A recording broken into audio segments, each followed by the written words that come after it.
Welcome, everybody, to our January Triangle Free Thought Society program meeting. I want to welcome our returning members, any newcomers, and any guests that were forced in by a friend and don't know why they're here. For those people, we are the Triangle area of North Carolina's home for atheists, agnostics, non-theists, non-believers, free thinkers, secularists, skeptics, and anything else that doesn't believe in Sky Daddy. Our mission is to aim to create a community for rational, God's-free living that serves the needs and interests of our members through the pillars of activism, community, education, and service. And we are the local affiliate for the Freedom from Religion Foundation, American Atheists, and more importantly today, American Humanist Association, because our guest is from the AHA. One quick announcement, since Marcus and I did months of work on it, we have a new website that launched. You may have seen it in the new newsletter that launched on Facebook, but trianglefreethought.org has gotten a full facelift and actually looks like it was made in this internet era instead of the previous one. You can go there for information, for our events will be posted there, which they weren't in the past. Links to our meetups and links to the Zazzle store and other fine information. And along with that, our building community, just want to make sure everybody is aware, we have happy hour meetups. Of course, we have our Raleigh Cary area on the second Friday of the month, our Durham Chapel Hill area on the second of the month, but we're adding back in virtuals on the fourth Monday of the month.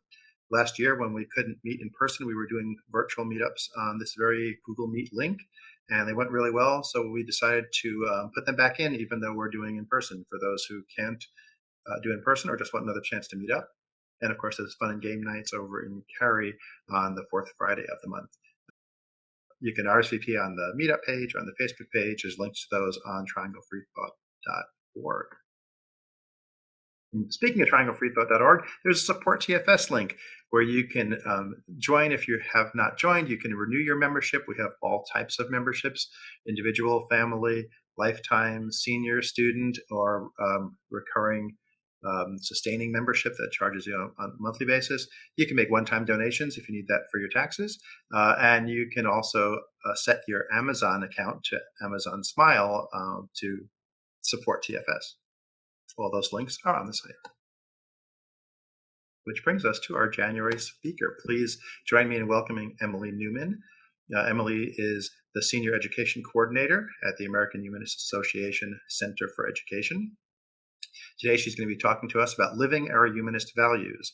The American Humanist Association has 10 commitments that outline the principles humanists practice to promote a democratic world in which every individual's worth and dignity is respected, nurtured, and supported. She's here to talk to us about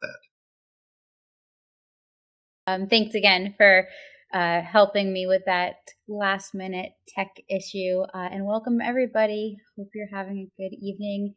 And you can go ahead and skip that slide that has just my bio and introduces our Director of Education, Kristen Wintermute. And the next slide is going to give you the whole shebang. That those are the 10 commitments that were developed over 10 years ago by Pritpal Kachar, and then has been updated and refreshed over the years. Pritpal envisioned a way to articulate humanist values that inspire practical activism daily. He aimed to define what we are about and what we stand for. He wanted to move away from the definitions that caused us to just mention our lack of religion or belief in a deity, and really focus more on the positive. What can we strongly stand for and join together to work on? So the 10 commitments represents our shared values, as Matthew mentioned, that promote a democratic world in which each individual's worth and dignity is represented, nurtured, supported, and where human freedom and ethical responsibility are natural aspirations for everyone. They propose that we put our values into action to work towards positively impacting our communities and society. They're also an avenue for collaboration. As you'll see as we go through them, that they are worded in universal terms so that it is not simply something that humanists can follow. Even humanistic religious people or unlabeled questioning folks can kind of hold on to if they care about improving the world, having a connection with other individuals, and making a positive difference. So I'll go ahead and go through all of the 10 commitments. You'll see that there is a short I will statement, a very kind of clear, active direction for folks, and then there's a longer description that I will cover. And also, I should mention that these are in alphabetical order. We certainly don't get into a whole debate about which is more important. You'll see a lot of overlap and connection with you. Also, if you're familiar with other guidelines like the Satanic Temple's tenets or the Unitarian Universalist principles, there's a lot of overlap. We just tend to focus on a singular concept and then explore it as opposed to developing a statement. So altruism says, I will help others in need without hoping for rewards. It's the selfless concern for the welfare of other living beings without expectation of reward, recognition, or return.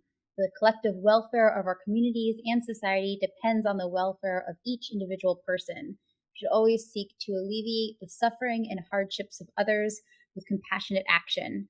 By caring for others around us and lifting each other up, we reinforce healthy connections and contribute to the betterment of our community, society, and the world.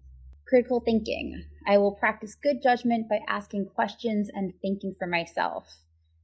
As we are each bombarded with a constant stream of information, it can become a challenging way to decide what is accurate and true. Thinking critically allows us to make sense of all this information and reason our way to good judgments and effective solutions to the problems we face, while rigorously avoiding pitfalls like rationalization, conformity, and stereotyping. This process forms the basis of the scientific method, which opens the door for new discoveries through hypothesizing and experimenting. Critical thinking is a skill that requires continued attention, practice, and reflection. Exercising our minds to build these skills enables us to challenge biases in ourselves and in others, paving the way for a fair, open-minded, and autonomous perspective that fosters a multicultural worldview. Empathy.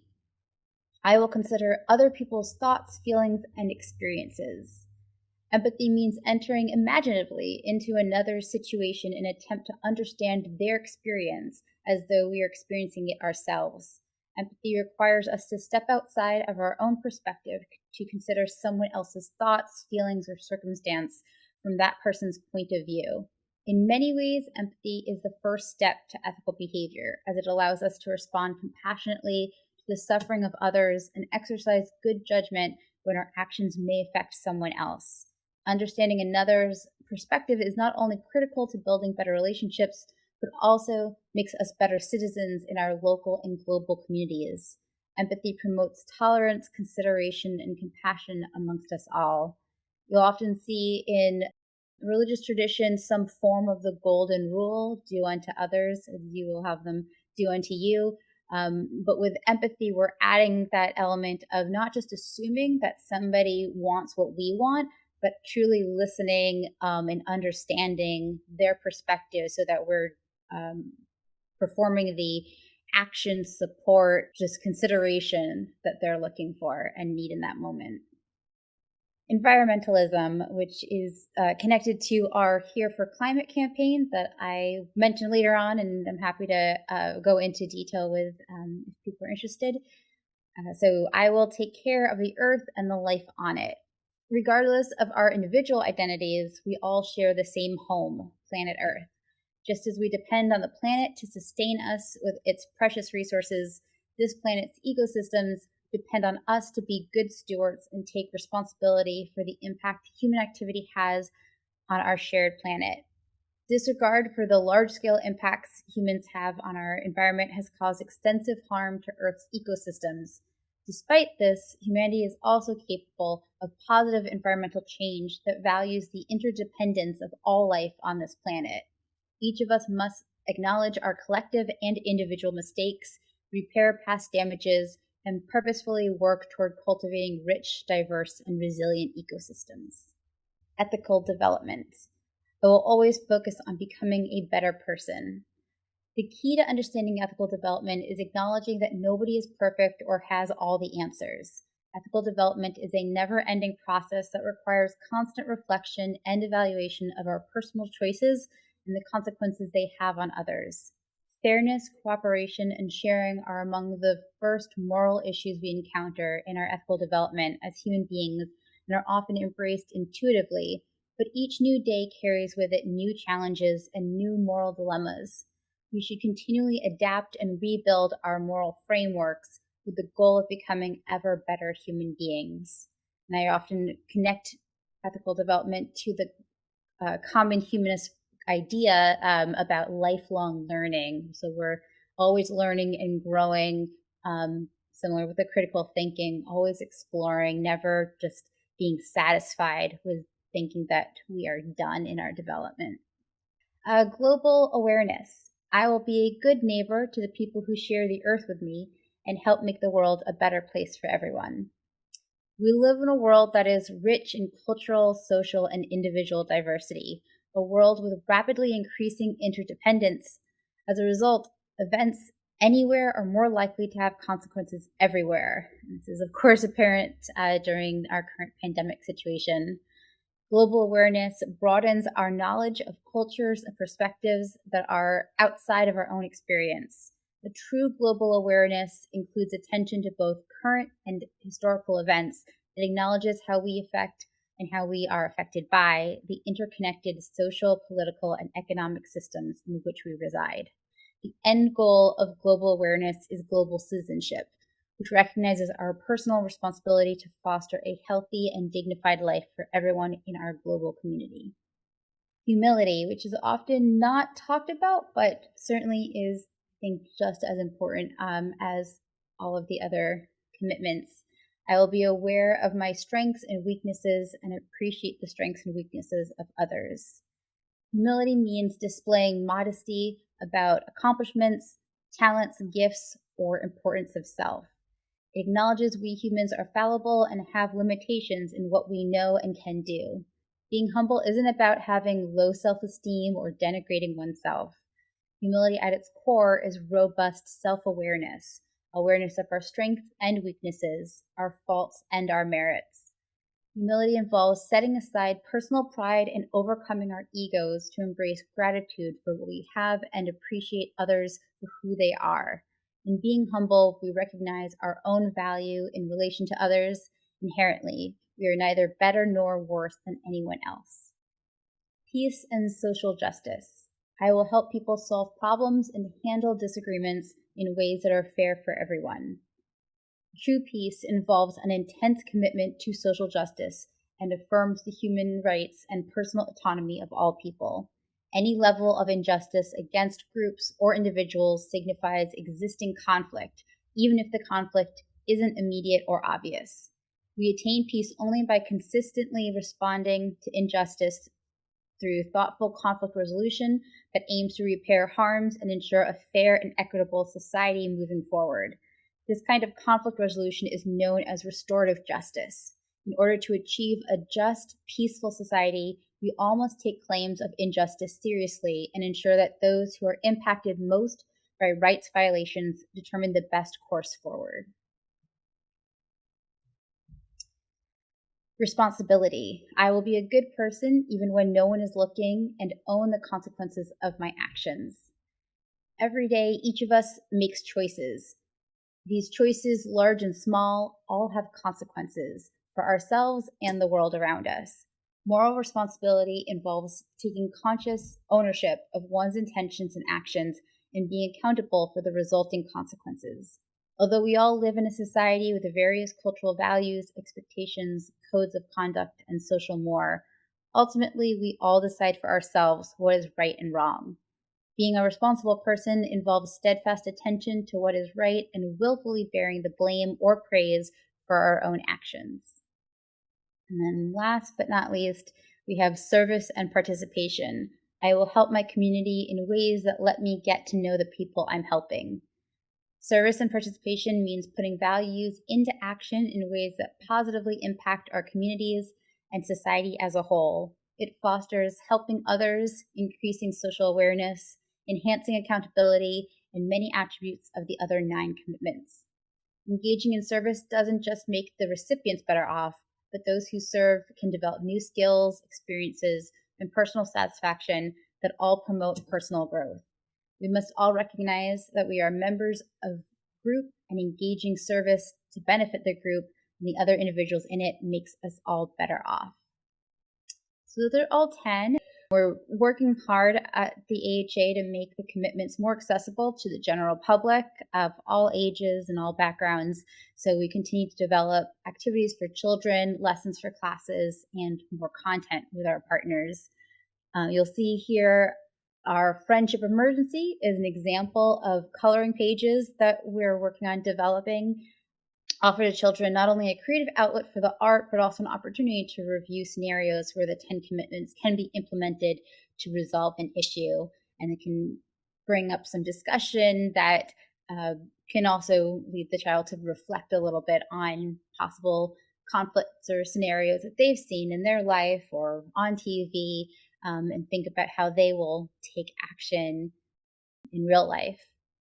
On the left, that's the cover of a workbook that we developed with exercises for children to work on individually or with adults to understand how their actions impact the world around them. The workbook stemmed from working with a humanist scoutmaster in Florida who wanted to start a humanist religious emblems program with the Boy Scouts of America. And although we weren't able to develop that partnership with BSA, we decided to go ahead and make our own workbook, and we created iron-on humanist badges that are available for purchase at humanistcommitments.org. So that way we don't have to worry about the approval of an institution. We're going ahead and getting the resources directly to the families and classes interested. And then we also have worked with some groups outside of the US. So the Uganda Humanist Schools Trust has been excited about working with us to simplify the language so it's easier to translate. And we worked really hard in 2020 to translate the 10 commitments to several languages. I think this is all of them. I may have missed one. Always excited to do more. So if you, as we were talking about languages a little bit at the beginning, if you or someone you know is interested and able to translate, love to get in touch with us at education@americanhumanist.org. We currently have Swedish, German, Korean, French, Urdu, Bulgarian, Russian, Portuguese, Spanish, and Farsi. In 2021, one of our focuses was helping people explore the commitments and kind of dive into their application in daily use. So we wrote several articles that connected the 10 commitments to some of our other work, like the first one on supporting the U.S. Citizenship Act, or our climate change initiative, the Here for Climate site that I mentioned. We divided the commitments into pairs to kind of explore them together and looked at the process of how humanists make decisions, how does empathy lead to altruism, humility as a personal responsibility, how humanists act on our values, and how humanists gain new perspectives. And then I wrote the most recent article about 10 reasons to wear a mask, just trying to make sure that people are literally putting their humanist values into action, especially as it's greatly needed during this pandemic. So that's all the information on the 10 commitments. I'm going to do a quick plug on some of the other resources and programs that the American Humanist Association Center for Education holds, and then we'll have plenty of time for questions. In case you weren't aware of our history, the Humanist Institute was a separate organization that was developed in the early 80s by various leaders of different humanist and secular organizations, realizing that they really wanted to collaborate to train future leaders, kind of understanding that we're not going to have a future if we don't have strong, educated, motivated individuals directing the way. And so the Humanist Institute has trained various executive directors, local organizers, humanist chaplains and celebrants, ethical-cultural leaders, humanistic rabbis, and also been coordinated with the Unitarian Universalist humanists. Then the Humanist Institute merged with the American Humanist Association in 2018. We officially set up our space in the DC office and turned into the Center for Education. So there's bringing a lot of the previous programming, but then also being able to expand it due to our new resources. So the Humanist Studies program is our graduate level program, which, by the way, in case you haven't heard, is currently open for registration, so that if you are able to join our prerequisite class, that begins January 27th and is 14 weeks long. I'm happy to throw that link in the chat later, or try to answer questions or direct you to our instructors as if you need. And then the 3 programs underneath that, Speaking of Humanism, Critical Minds, and Further Reflection, were all currently online. The Speaking of Humanism used to be a in-person event at the DC office, which we had to bring onto Zoom for the pandemic. And then it's a monthly speaker series that is recorded and available on our website. But then as we were figuring out how to move some of our in-person programs online, we ended up developing the Critical Minds series, which is kind of expanding outside of just humanism, so we can hear from other perspectives that connect to the issues we care about. And then the Further Reflection is a various instructor-led courses, so that way we can get into those discussions and people can read the materials, and often they have some writing or thought exercises to be able to dive deeper into a lot of the stuff covered in the talks. The online studies, there's both free and small fee options, and we are adding to that. That also has a variety, so you can do your independent self-guided study, or you can have multiple people take those classes and bring that into a group discussion. We've got a draft discussion guide if you are interested in sharing those courses in your group. The open lecture series was an in-person one-day conference. The recordings are available on the website. That's currently on pause at the moment. We have various community resources and trainings, including the master class that is an annual small class for organization leaders and national movement leaders to kind of figure out some important lessons that we want to make sure we spread throughout the movement. Like we focused on, for example, intersectional humanism, anti-Blackness. I am blanking, but there's a couple more are already starting to prepare for the next one coming up this year.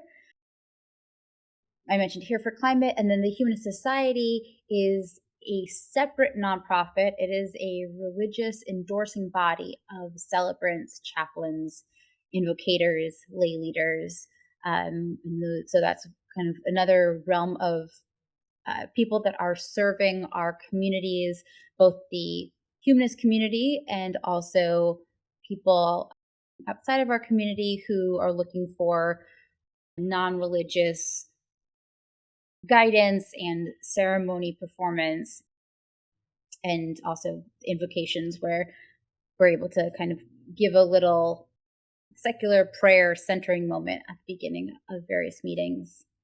And I'll just end on my last slide that reminds you all to connect with the American Humanist Association. If you're not already a member, you're invited to check us out at americanhumanist.org/join. You have lots of resources there, including our Humanist Action Headquarters, where you can contact your legislators on various issues that are important to you. You can connect with more humanists across the country, and we'll have information about our upcoming national conference in the next couple of weeks, and continue staying connected to humanism. So thank you all. Especially thank you to Matthew for the tech side of that, and to Marcus for inviting me to speak. Talk about trianglefreethought.org again. There are numerous links to AHA and the Education Center on the website. So if you forget the URL, visit our site and you can get there.